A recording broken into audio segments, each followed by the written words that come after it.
Okay, guys, yes, you see it here. This is the MPC Live 3, and I don't feel the need to do an unbox video because so many people have already done that. I think it's kind of overrated to sit and do that, but I'm going to go through some of the reasons why not only do I have it, but why I got it and what it replaced. And I got rid of a lot of stuff, so in case you're wondering. No, I'm not a hoarder. No, I don't collect gear by any means. There's a plane going over the house outside. Give them a second to disappear. All right, or get out of my airspace. Cool. So this is it right here. And yes, it's a lot of buttons if you're wondering. They're all over. The good thing is this is more like the MPC Live mixed with the Force. So you get a little bit of both. So these 16 technically with the 4 quadrants turn into 64. I'm going to talk about some of the ways that I'll be using it, and I'll talk about why I think it's important to figure out if it's something for you. Not every piece of gear is for everyone. Okay, that's just the bottom line. If you don't make music using gear, that's okay. I use the computer probably more often than I use gear. However, I do want that to change a little bit because the computer can be fun, but it can also be sometimes boring, and you want something different. And that's where a piece of gear can come into play. So you can create music in different ways. And you can see back in the corner, which I just knocked over some brushes, jazz brushes here. The iPad sits there a lot of times because I don't use it. I lost interest in it early on, partly because of the instruments that were in it. Now, do I like the MPC's instruments? They're okay. They're not great. I do love the MPC for sampling. I do love now the step sequencer.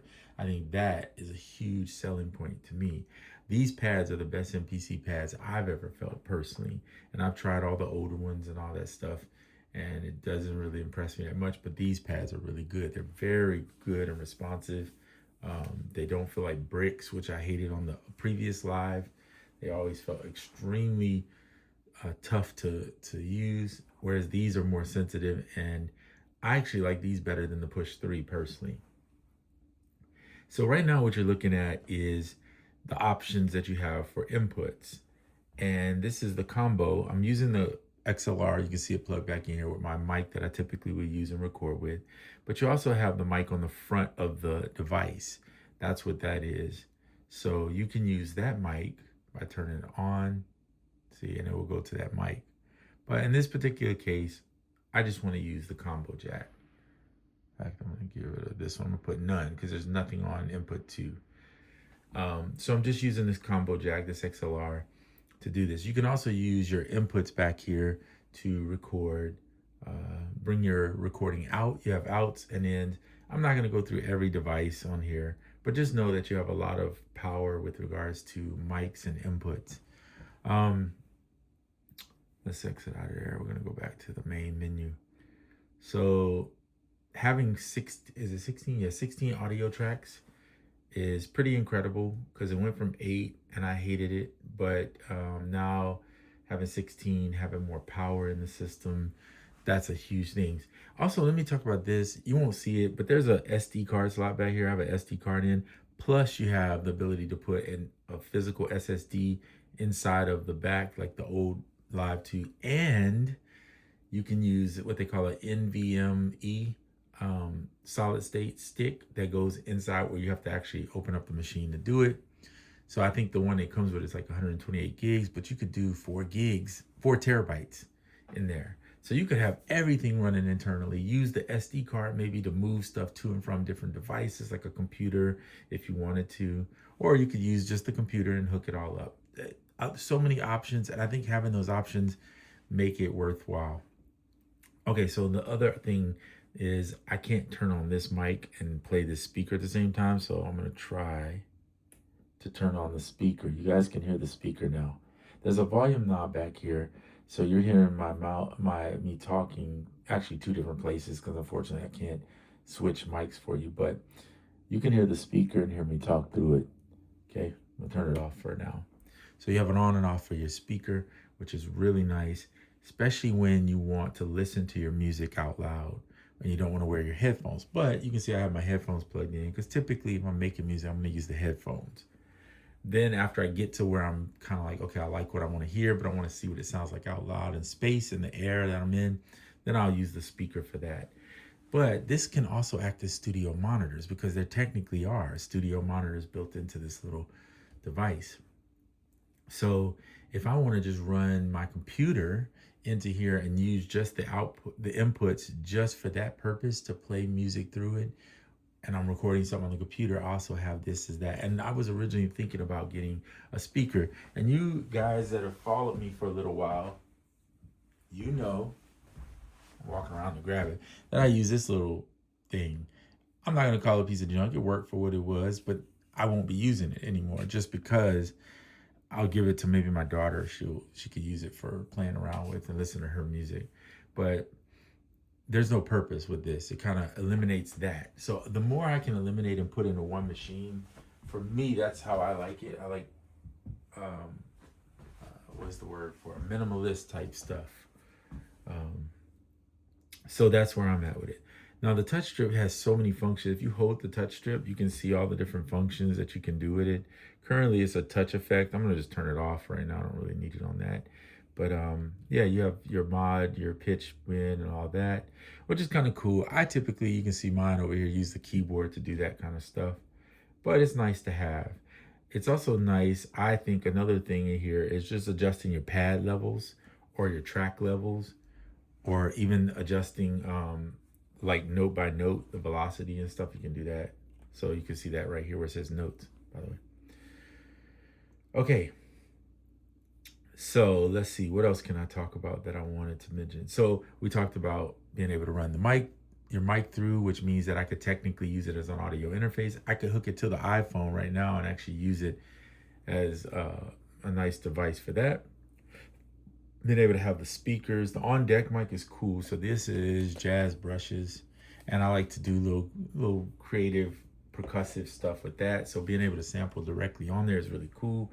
Having the speaker, I told you about that. It gives you the option to use your computer with it and be able to use those speakers. And then of course there's the MPC itself, being able to sample, which is incredibly fast. Now all your buttons are here. As you locate buttons, there's double tap to get into this one, which is a way of sampling. Of course you can save. So everything has a button. If you want to get to the notes, you want to copy something, it's all there, right, for you to take advantage of.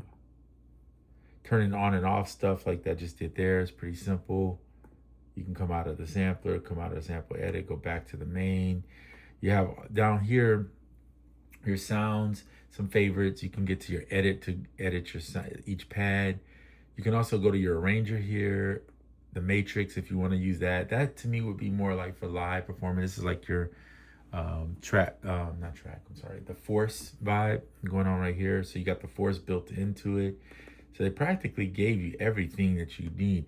I really like the mixer in this device. Now it's the same mixer on the Live 2, so it's not like it's that much different, but I forget how much I like it until I start doing drums and then realizing you have all those mixer windows where you can go into the drums and change stuff. Of course you have the touch screen, there's your IO. For some people like myself, I get it if you're sick of the touchscreen. You don't have to use the touchscreen for everything. In fact, majority of it you don't even need the touchscreen for. But I use the touchscreen sometimes, so. You can locate stuff here, use the locate button, the event button to move through stuff. Through your timeline. So say you're on the arranger, you want to jump from there. You want to move slower, these here move slower. Back and front, or go a little bit faster. You could jump bar by bar, right? So you have the navigation, which is cool because you're not touching the screen. It's less and more accuracy there. And then the locate event, I think right here, if you hold it down, moves a lot quicker. And then you have the start and end. You can literally hold locate and go to the start or the end of something, right? So hold, there's the start, there's the end of that. Pretty quick. And of course your transport bars are all there. So these buttons are kind of cool because you get quick access to record to arrange. So if you just want to record to arrange, you can turn it on, just record into the arranger. You don't even have to go through all the MIDI stuff. Your mic is here on, you got your tap tempo here, so you can tap that in. And this allows you to move you can use it as like same thing you would use the knob for. Of course, you have Q-Link pages too. So let's do something, I guess, together. That's kind of a good thing. I don't think for most people that know the MPC, they need me to explain it.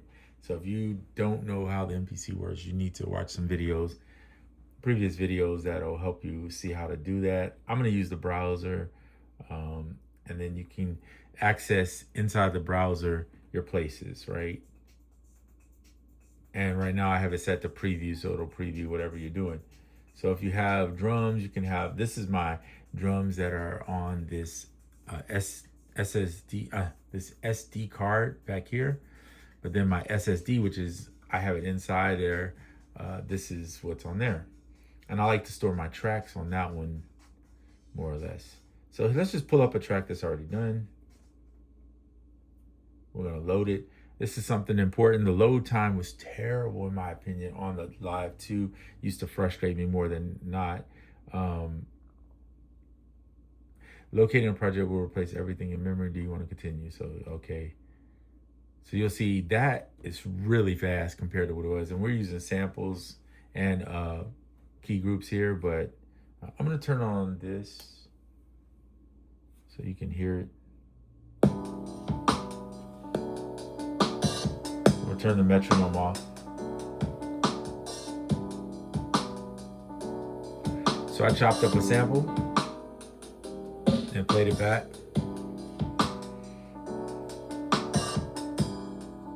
This is an acoustic kit, Pro Studio kit that I bought for MPC.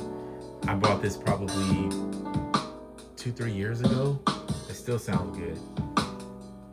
And I believe each sample has like 4 samples to it to make it. And then I'd use the step sequencer for some stuff too. So let me stop it there and show you this. So you have all these, right, these samples. So obviously I can record in, that's the blatant obvious thing about MPC, you can sit there and record. All right, I'm trying to, let me turn it up a little bit. So there's the samples. If you touch a sample, now you can sequence it or play it, right? So you can see here that I played those. I'm not gonna sit there and manually do that much, but like this one here where it just plays off one time. Or these bells. I played these bells in, but because I wanted to get them a certain feel for them, right? Velocity. But you can, if you hit this little set button and go to step edit, you can hold one of the, excuse me, hold one of the triggers down, adjust the velocity, ratchet, probability, or even nudge it a certain amount of ticks. So it can get fun that way if you want to create that way. Let me see if I can zoom in a little bit more for you, just so you can see better. All right, so that's the editing. Every one of these, that when I hold this down, all these have something beneath them that can actually do. So I think this mic is still on. Let me go into the menu here because you guys don't need to hear this mic. And remember, try to remember, it's under input. And we're going to just turn this off. So for now, I'm going to say none. Just because I don't want you to have to hear the mic coming through the speaker too. That's kind of lame. All right. So let's go back out. And because we have these track menus here, I don't have to touch the screen, which again is beautiful. So you'll see I use the stick, like the side stick on a. So all I had to do was place it. But if you look here and go step edit, and you hold this one down, you'll see I nudged the first one of these like a -15. That means I nudged it that way, right? Just a little off the grid. So you could play that off the grid or you could nudge it off the grid. I like to nudge it off the grid on the snares, just put my snares in because I know where I generally want them to hit. If I'm gonna do a ghost snare, then I'll play the ghost snare. And you have to turn, you gotta just remember to turn off this time correcting or it'll correct it and try to put it in place. So just turn it off. You double click it, turns it off. Pretty simple. Or you could do it on the screen if you just feel the urge to do it on the screen. You don't even have to worry about closing that. You could just go back to the menu. So that's pretty quick. And don't forget, you always have undo and redo, so you can undo and redo anything that you messed up on. So it's not a big deal. So what I did with the kicks are, I always place a kick on the one of each bar. And by the way, there's a next and previous here that allow you to go between the bars. So watch the screen as I do it. We're on 1, editing bar 2, editing bar 3, edit. So you can literally go through your bars here and just, let's say on a 1 bar, you just want a certain hit to happen, which is what I did with, oh no, I didn't do it with this one because this one I played. I have another song where I did only one, like open hat like that, kind of crash open hat. But this one I played it. Like the bells, I played that in. You don't have to, but you know what I'm saying? This one I think I did. Hold on, let me see. I think I have it on 16. So I'm gonna, or 4. So yeah, there's, wait, was it this one? No, it's this one. So this little snare roll, snare flam roll, however you want to call it. So it's right here on 11. Okay, so I put that one in. So when you,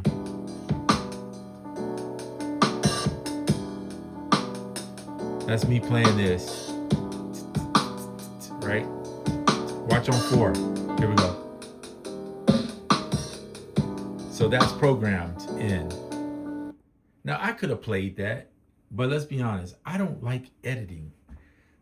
I'm just gonna be honest about that, right? So if I go into this editing window, or arrange window, I'm sorry, and I touch here, I don't want to go in here and touch a screen and try to highlight a certain part, and I just don't.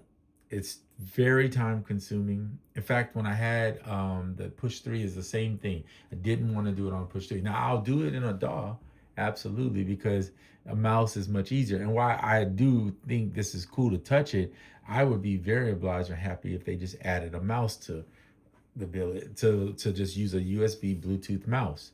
And I'm gonna try it, even though I haven't tried it, to see if it'll even work. It probably won't because they didn't advertise it. And I imagine that if they advertise that, people would like it. Some people would hate it probably, but it wouldn't bother me one bit because it's basically a computer.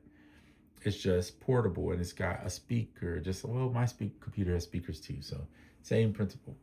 But anyway, very fun to make music on this thing. I think it's one of the best MPCs for workflow that's ever been out. There's nothing I can think of that workflow wise is better. Now, some people may say, well, they're used to a certain workflow. That's totally different from being used to something. I'm not even used to this workflow, but I think as far as the abilities and the features it has, it's top tier. And I can understand why, especially putting 8 gigs of RAM in there. That's a huge step in the right direction because now everything is better with that. All right, so let's get out of here. So I'll be doing another video soon. I want to go in and sample my favorite plugins from the desktop, particularly my bass guitars, maybe my electric guitar, and make key groups and make quality key groups. I mean, key groups that are sampled thoroughly to where I can go in and play it. I don't care if they're big or large key groups. When I say that is what I mean by that. I want them to be able to be on here because I use those features, and I don't like the idea of having to hook the computer or hook something to it and just record in. Kind of defeats the purpose. If I'm going to hook the computer or something up to it, then I might as well just use the computer because basically that's what you're doing. So for me, I wanted to record it in and make a key group and just have about 10 key groups of things that I actually use often. Piano, my favorite felt piano, that is. My favorite bass guitars, my favorite electric guitar, my favorite horn, maybe, and I'll see how Swam Instruments works in here if it's something I think could work. If it doesn't work, no big deal, because I can use it on the phone or I can use it wherever and play it in. So I'm fine with that. Some stuff you may like that have to record in because the feature, you need some of the controls on it. But I think you can get away with bass guitar, and you definitely can get away with piano for sure. So if you get your favorite pianos, your favorite drums, that Acoustic Kit Pro Studio stuff is my favorite live sounding drums unless I'm on addictive drums. And addictive drums, the only issue I have with it is it's only on the computer. So if they ever decide to bring in addictive drums to the MPC, that would be pretty amazing, I must say. Okay, something else I noticed. Now, I'm not a huge note repeat person. I do use it occasionally. I'm not going to do it on this track. I'm going to get a new track for you guys because I don't want to mess up my song I was working on here. So we're going to go to menu. Menu. And we're going to go new project. And we can save the changes. Now, the startup menu is annoying, and I think the MPC archive should fix this. I don't want to have to do welcome to MPC, learn how to use it every time. And even though you'll see down here, don't show this again, I click it, it will show it again. So that's one of the things they just got to fix. All right, so we're going to put some drums in. Let's just pick a pad for right now. Go to the places. Actually, we'll just use an expansion to make it easier. There's my 70s Pro, and then if I go here, you get a different studio kit. That's fine, we'll just load that one. All right, go back to the menu. So here they are. So if I hit edit, you'll see in here, if I go to the samples, there's only 4 layers on these. They're all 4 layers. I have not updated, but I think there is an 8-layer version that they made. So I need to get in and probably update this kit to the latest version. And that's just something I got to do. But anyway, let's get back to what I really was going to talk about. So we're going to use this hat. I wanted to show you the note repeat. We're going to do latch. If you look over here to the left where my finger is right over here, you'll see it's set to a 16th. Let's go to the menu. Main. Okay. That's because in TC, I have the time division set to a 16th. If I set it to an 8th, you'll see over here, it drops to an 8th. Now, this is cool because I don't remember doing this on the previous versions. And somebody at MPC, all MPC can let me know. But if you got it set to an 8th and you put your hand, you don't have to even press here. You just go. But watch this. If you go over here and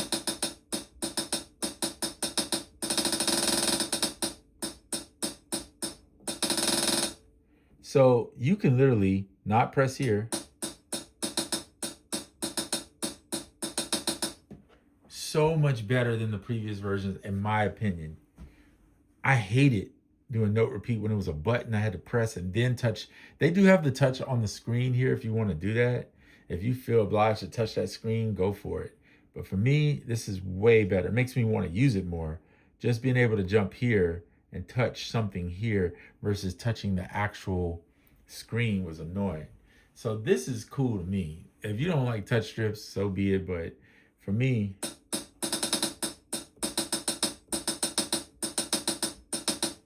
that's cool. So set your TC how you want it. I like mine set to a 16th, personally. Do it. There you go. And then I just go. So that way I don't have to touch it. I just let go if I want to go back to the 16th or whatever. So you can do it either way. It's up to you. But I thought that was kind of cool when you latch the note repeat on, how that works. And this is just the bare bone stuff I'm talking about, but I'm just kind of showing you. You have A through H on your banks. So that's kind of nice. You got plenty of chopping that you can do. Obviously, what is that? 128. There's 16 per. 32 plus 32. I gotta do math on screen. 64. I think that's 128. Yeah, that's 128. All right. Second guess myself there. So that is the MPC Live. Now this thing has way more than what I showed. I mean, like way more. And I'm just, oh, and by the way, I did touch the screen to go load a project. You don't have to. It's literally right here. Load and project. So, I mean, so while people were complaining about, oh, it's ugly with those buttons, kill it. Because the reality is, if you got access to all your features and stuff, are you sitting here honestly worried about the looks of this thing? I don't think so. I think you want access to stuff and want to be able to make music faster. And that's one way to speed up the workflow. Not touching the screen affords you to, in my opinion, move way faster And this whole thing about ugly is stupid because I've never seen an MPC that looked good to me. And you can lie and say you like it. There's a difference between liking the functionality of something and thinking something looks good. It's a square box. That's a rectangular box. Let's be honest. There's nothing about it that says, oh, this is better looking than something else. That's stupid. I get the whole idea of the quadrants, having the stuff on top kind of looks a little different when you're used to just having a light around the rim of it. But I actually like it because you can tell, if you look here, if you can watch my finger closely, I don't know if you can see it, you can tell which side you're hitting.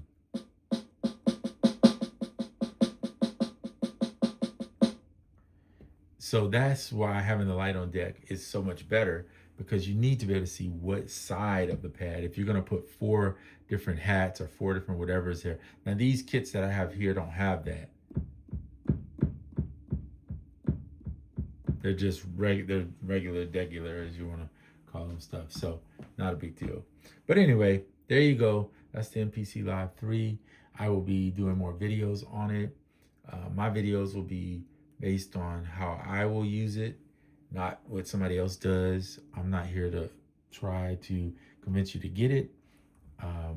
I think for me, there was just enough features to where it justified having it over not having it, because it carries so many things that I wanted. The Push 3 has some things I like, but I definitely think I like the MPC Live 3 better at this moment. Now, Push 3 could change my world and whatever, but it's right now just, this is so much better. There are a few things I wouldn't mind seeing, and they did add some things I think that I haven't really talked about or even looked into much. Particularly when you go down here to like effects, I think it's under EQ now. They added in a, where is it? Yeah, visual EQ.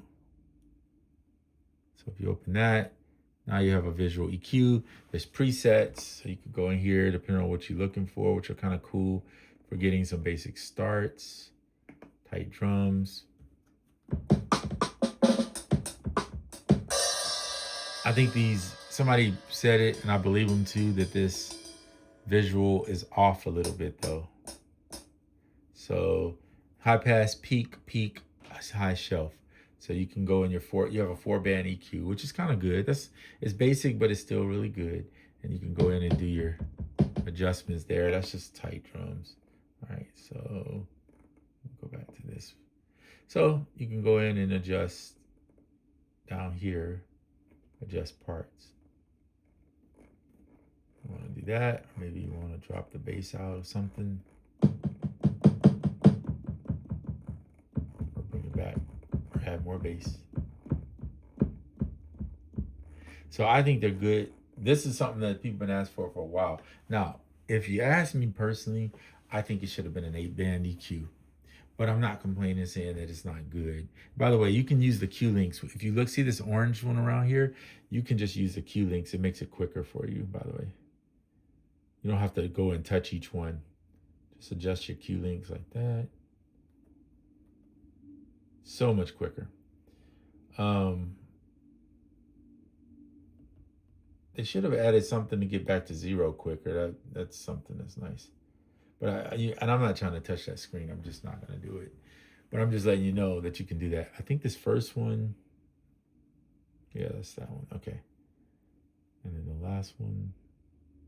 Oh, so you can change this. Look at this. So you can change this from like low shelf, high pass, band, notch, etc. So that's cool with this last one. So anyway, there you go. That's what it is. Just wanted to show you guys that. And again, step sequencing, click on the one you want, plug it in.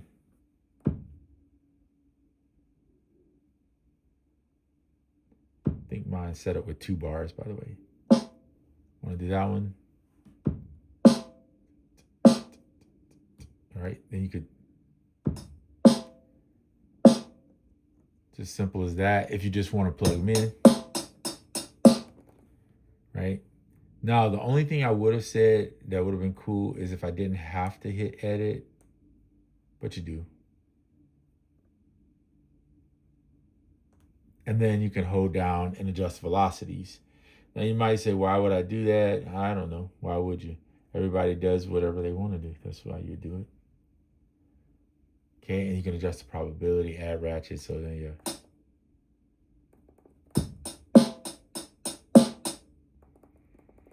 And if you wanted to go into the mixer, then click the mixer, and now you can go, I think if you do, not that, where is it? No, not that. And volume, sends. I just noticed there's the input button. I was going through the menu doing that, see, and they even put that on, thank goodness, because it's part of learning, right? You figure it out. So there's the input, double click, boom. Now I have the inputs. I can change that when I need to. That is so sweet. All right, here we go. Yeah, so the mixer has a couple pages. That's what I was looking for. And now you can see wherever. So you can adjust all your drums. If this is all drums, you could get in here and adjust the drums in the settings in the menu there. So you have that. You click again. Now you have the pads. And you're cycling through the menu. There's your panning, your sends, your effects, your I/O if you want to do that. And I think if you go, not that, where is it at? There's your Q links if you want to use the Q links to do it. I'm trying to find the, oh, that's right, you just page over. So just slide over. Now that part you have to use it. It's just sliding over to get to the other settings there. But whatever, that's not that big of a deal. I actually prefer if I'm just sliding my hands, it was much quicker. So there you go. All right, so that's it for this video. Just kind of a walkthrough and my first initial thoughts kind of what I've seen and like, and then I don't really have too many things I dislike. A couple of things that could be better, but not necessarily that it's bad. It's just could be better. But other than that, it's pretty good, and I think it's a great device, and I feel like it's definitely, it's heavy. It's not like a super, I mean, 8.9 pounds is like the size of a guitar if you ever held a real solid body guitar. But it's not like you're going to be running around with this thing all the time. And even if you took it out with you, you could just throw it in like a case, like a backpack case, and take it with you somewhere. And because it has battery in it, you don't have to unplug in to charge the battery, but you don't have to. You could unplug it and keep going. And here we'll just do it just to show you. So now it's unplugged. Be back here. The dimming of the light is just, I have it set to where it goes, I think every 3 minutes it'll dim if I don't really do something. So I'm just gonna plug this back in though. Because while I'm sitting here, why not? I have to fix the lighting. I got to get my settings right. I don't have all my settings, preferences. I don't want y'all seeing that. But where is it? Hardware. Yeah, there we go. So see, here's the hardware brightness. You can adjust the brightness of the pads or the step brightness or the battery portion here. So this is going to run your battery faster, obviously, if you put more brightness. But for me, I want my brightness up. I'd rather have it and keep it the same, so that way it's consistent. So pad and step, but then the brightness when the battery goes out. I think that's what that was for. Hold on. So see, when it runs out battery, it dimmed a little bit, but I think that probably would change. I'll have to look into that, why it does that. To be honest, I'm not 100% sure, but all this is still new, so it is what it is. Okay, very cool. Enjoy the rest of your day. I'll be on another video. This video is kind of long. I am not going to put time markers. If somebody wants to go and help me out with that, that's cool. I just don't have the time to sit and do a bunch of editing and time markers and stuff. But yeah, I'm just talking about it and enjoying it. Pretend like this is alive that you're watching. All right, I'll see you on the next one. I'm out.